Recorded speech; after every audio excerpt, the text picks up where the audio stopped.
What's going on, guys? Welcome to the Fallout 76 podcast. I'm your host, 6Shot4, and this week we have tons to discuss. The Brotherhood of Steel are making their much anticipated return to Appalachia. We still have many unanswered questions, like are they friendly or will they come here with domination on their mind? For those of you who do not know the Brotherhood of Steel, they come from past America. They hoard technology for reasons unknown. Some say it's for an elaborate plan to take control of the wasteland, and others claim they hold this technology to make sure the wrong hands do not get control. Whatever their mission is, there's clearly something here in Appalachia they want. Rumors have it, they're openly recruiting, so if you need a cause to fight on, this could be your opportunity. With Halloween just passing and Thanksgiving on the rise, go to the Atomic Shop today to reserve your Halloween festivities, because once it's gone for good. There's no telling when it will return.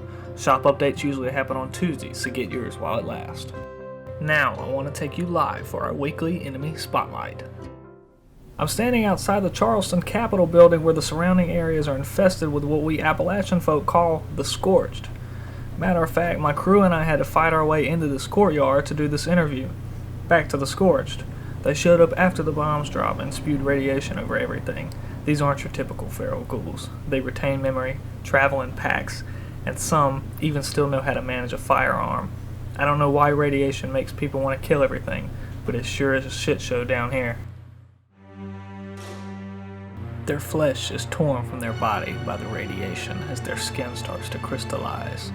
These unfortunate beings have no remorse for human life.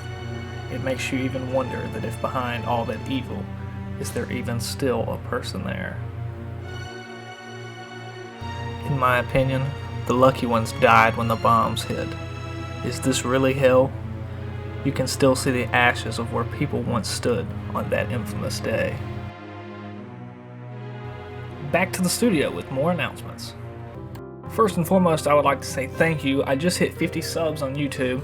I think that's pretty awesome, and I'd like to take this time to say thank you to everyone who subscribed. There will definitely be more in the future. Keep subbing, keep liking, comment on these videos, do what you guys do. I will definitely keep pumping out more, so thank you guys for the support. I just wanted to take this time to say that. Thank you. For my first guest, I have the self-proclaimed genetic mastermind, Dr. Murderstick, who seeks out rare and exotic animals but has taken an interest in Deathclaw genetics. Dr. Murderstick, thank you for being here with us. I'm happy to be here, man. Dr. Murderstick, your interests are in Deathclaws. What are some of the strangest occurrences you've ever come across in the Wasteland? One of the strangest things, and one of my favorite things, is I spotted a Deathclaw and Yaogwai roaming and hunting, sharing food together for weeks on end, about 15 weeks. And man, it was just incredible because, I mean, you know, you've seen Deathclaw and Yaogwai aggression just tear at each other. You know what I mean? At any time they're faced, you expect a fight.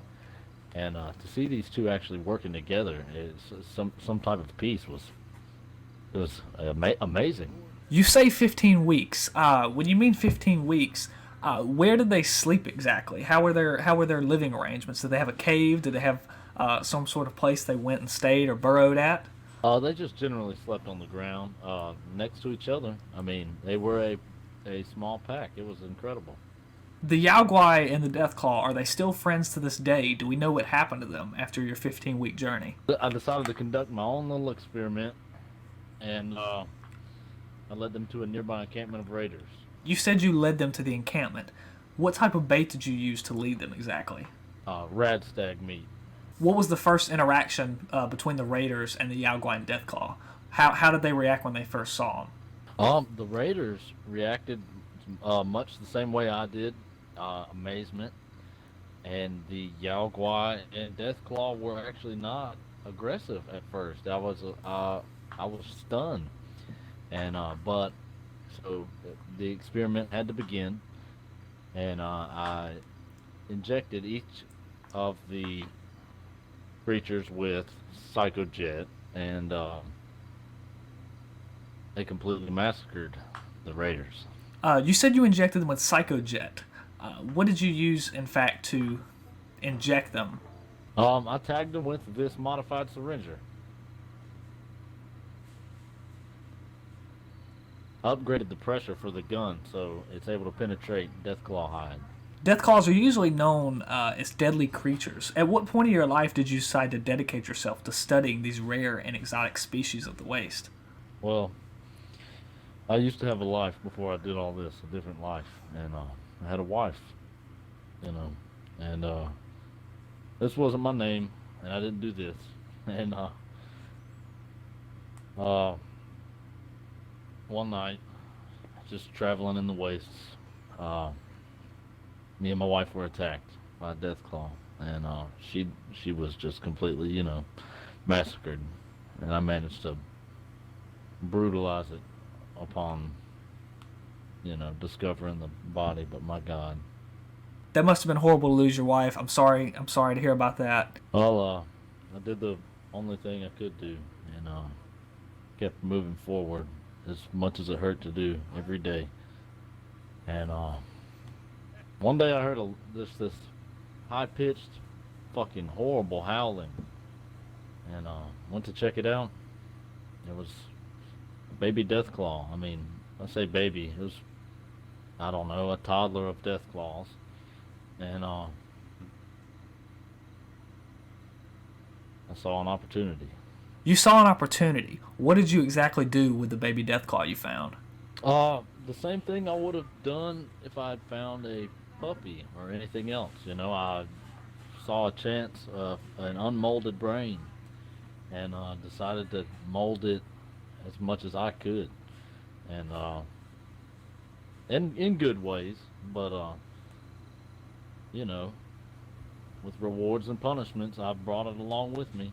Where did you keep it? Did it live in your house, or did you have it chained up? How were the living conditions for the baby Deathclaw? So I sedate him, and I blunt his teeth and his claws regularly as he was with me, and just I made sure to feed him and things that biological organisms brains reward them with accomplishing. I helped it accomplish, and then it gained loyalty to me because I would help it survive. I mean, it's as simple as that with any animal. You help it meet its basic survival needs, it will look to you, it will not try to harm you.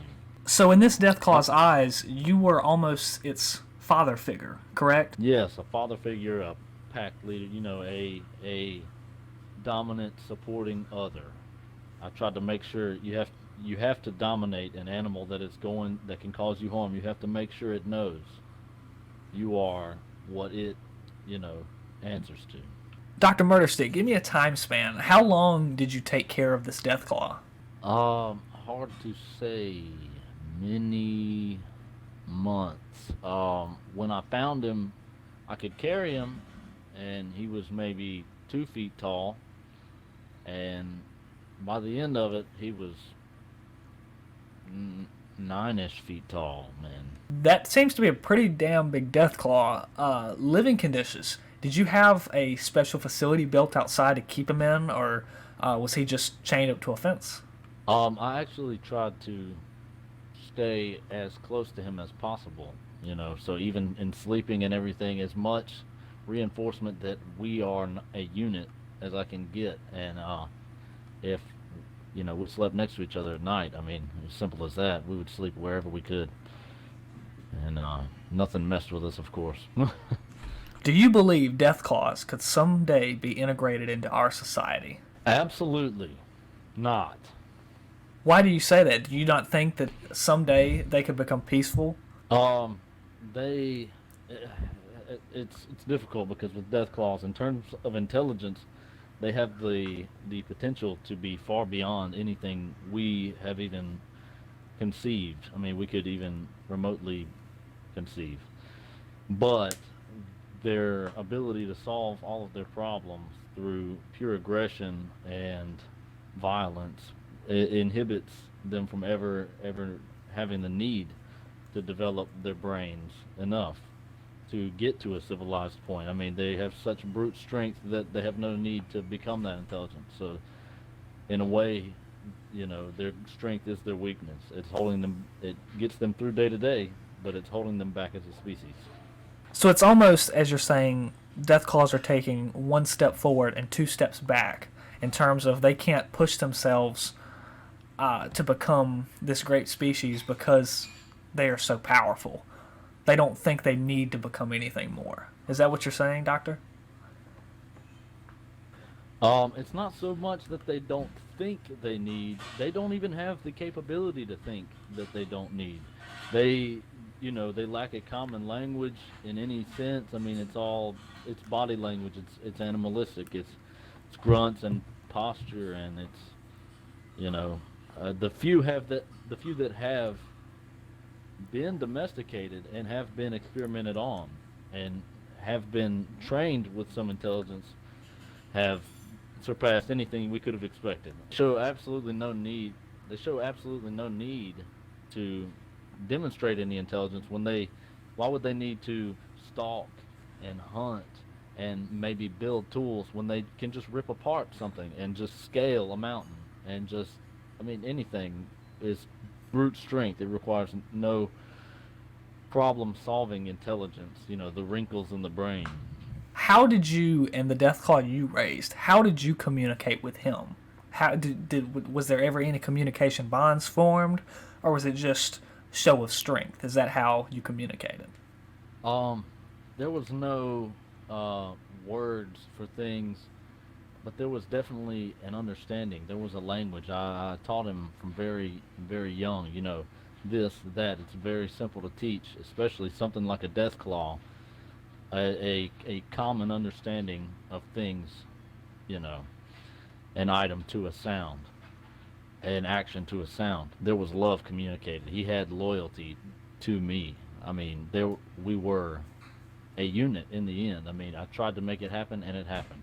You briefly mentioned love again. Do you think these creatures are capable of loving? He loves me as much as he can, or as much as he could have. Where is this Deathclaw today? Do you still own him, or is he still part of your family? Oh, well, he just, he was sweet-ish when he was younger, as sweet as you could imagine a Deathclaw could be. And he kept growing, and like I said, to about 9-ish feet, and he got to a point where he did not give a fuck who I was anymore, and started trying to kill me. And so, I mean, I had to detonate him. I had a bomb placed inside him since he was very young, in case, because you will be hard pressed to get through a Deathclaw hide, especially in a pinch. You mentioned a bomb. Is that some sort of a last minute defense you have against these Deathclaws in case they do become irate? Yeah, it's a good idea to do that. I find with anything that you can really manage to make that happen with. I mean, if anything were to try to kill you, it would be best to have a button that you could completely eliminate it with. So I mean, whether it's an experiment or anything, I think it's a good idea to have have it going your way. An explosive, a shocking device, something internally that they cannot manipulate, that gives you total control over said creature being.